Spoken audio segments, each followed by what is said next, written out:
اور political angle سے بھی، لیکن مزید متعلقہ شخصیت یعنی کہ سنی اتحاد کونسل کے چیئرمین جناب صاحبزادہ حامد رضا صاحب سے بات کرتے ہیں. یہ سنی اتحاد کونسل کی ہی درخواست پر تو یہ ساری پیش رفت ہوئی آج، اور ظاہر ہم جس جماعت کی بات کر رہے ہیں وہ بے شک وہ ہوں عمران خان صاحب کے حامی سے، لیکن ٹیکنیکل اس وقت سنی اتحاد کونسل کے ہی تو ہیں. اور حامد رضا صاحب سے میں نے آپ سے عرض بھی کیا تھا کہ وہ ہمارے پروگرام میں بھی کہہ چکے، جو کہ بھی جزوی طور پہ حامد خان صاحب نے بھی کہا کہ بہرحال ٹیکنیکلی اس کو بہتر ہینڈل کر سکتی تھی پی ٹی آئی. اب حامد رضا صاحب سر السلام علیکم.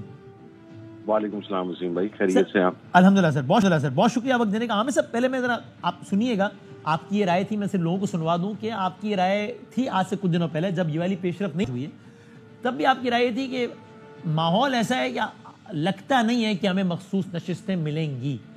پہلے ہم سنوائے تھے، ہم نے کیا کہا تھا، پھر میں آپ سے پوچھوں گا آج کے فیصلے کے بعد بھی آپ کو یہی لگتا ہے کہ نہیں ملنی نہیں ہے نشستیں، یا آپ کو لگتا ہے آج کے بعد صورتحال مختلف ہو گئی؟ دیکھیے گا کیا کہا تھا حامد رضا صاحب. آپ لوگوں کو یہ لگتا تھا کہ انہوں نے دینی نہیں ہے سیٹ، تو اس سے فرق ہی نہیں پڑے گا کہ ادھر جائیں کہ ادھر جائیں. جی ہم بالکل بہت کلیئر تھے، بہت ابتدا میں ہی ہم کلیئر تھے.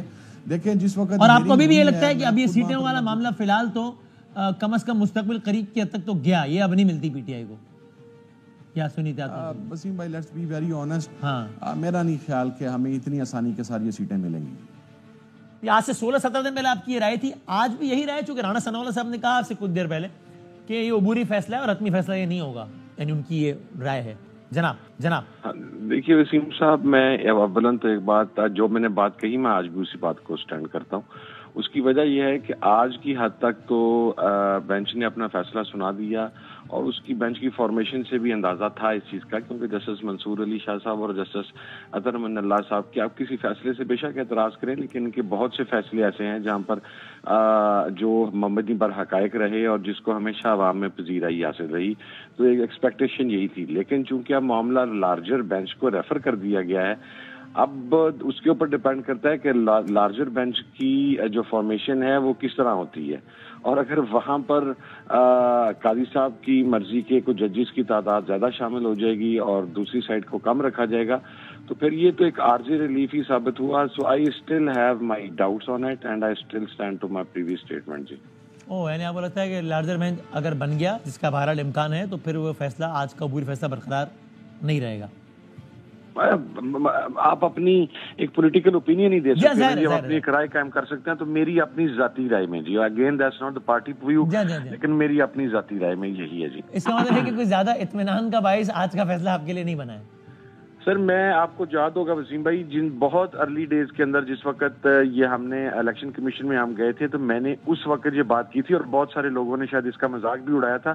میں نے ان سے کہا تھا کہ آپ ان ریزرو سیٹس کا جو ہم سے لی گئی ہیں، اس کا پس منظر نہیں سمجھ رہے اور اس کے محرکات نہیں سمجھ رہے. اس کا محرک آئینی ترامیم ہے، جو کہ چیف صاحب کی ایکسٹینشن کے لیے موسٹ پروبیبلی اس کو استعمال کیا جانا ہے، آئینی ترامیم کو اور ان ریزرو سیٹس کو.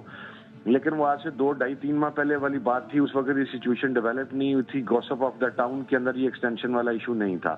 اب جب وہ دوبارہ ہو گیا اور بہت حد تک چیزیں کلیئر بھی ہو گئی، حکومت کی طرف سے بھی کچھ اشارے آ گئے، اس کے بعد میں حامد خان صاحب نے جو بھی تھوڑی دیر پہلے بات کی کہ without some kind of an intention یا ان کی رضامندی کے بغیر یہ ممکن نہیں ہے کہ یہ بات، انہوں نے کوارڈینیشن کا بلکہ ایک قدم آگے بڑھ کے کہ وداؤٹ کوارڈینیشن بالکل بہت مشکل ہے کہ ایسا ہو. تو اسی لیے میں اسٹل ابھی یہ سمجھتا ہوں کہ اگر وہاں پر کوارڈینیشن ہوئی ہے اور ان کی رضامندی اس میں شامل ہے، تو شاید یہ ایک عارضی ریلیف کے ذریعے کوئی یہ کوشش کی گئی ہو کہ تھوڑا امیج بحال کیا جائے اور اس کے بعد لارجر بینچ سے اس کو اڑوا دیا جائے. تو اگر تو چیف صاحب، اور یہ وسیم بھائی میری ایک اور بات یاد رکھیے گا، آپ کو پتہ ہے میں بات بڑی کلیئر سی کر دیتا ہوں، یہ لارجر بینچ کی فارمیشن ہی آپ کو بتا دے گی کہ اس میں چیف جسٹس آف پاکستان کی رضامندی شامل تھی یا ان کی رضامندی شامل نہیں تھی. اچھا if that is the case تو پھر اس بینچ کی فارمیشن نے کیا بتایا آپ کو؟ اس بینچ کی فارمیشن میں بھی چیف صاحب کا کلیدی کردار تھا نا، ان باقی دو کے علاوہ ظاہر ہے. تو اگر ان کا ان انٹینٹ ہوتا تو وہ ان تین کو کیوں شامل کرتے؟ آپ نے خود ہی کہا کہ ان تین کی تو فارمیشن ہی بتا رہی تھی کہ معاملہ کس طرف جائے گا. سر اگر وہ ان کی کوئی انٹینشن بڑی کلیئر ہوتی ہے اور اتنی انہوں نے آئین اور قانون کی بات کرنی ہوتی تو وہ 3 کی بجائے پہلے لارجر بینچ 5 رکنی 7 رکنی بینچ بنا دیتے نا.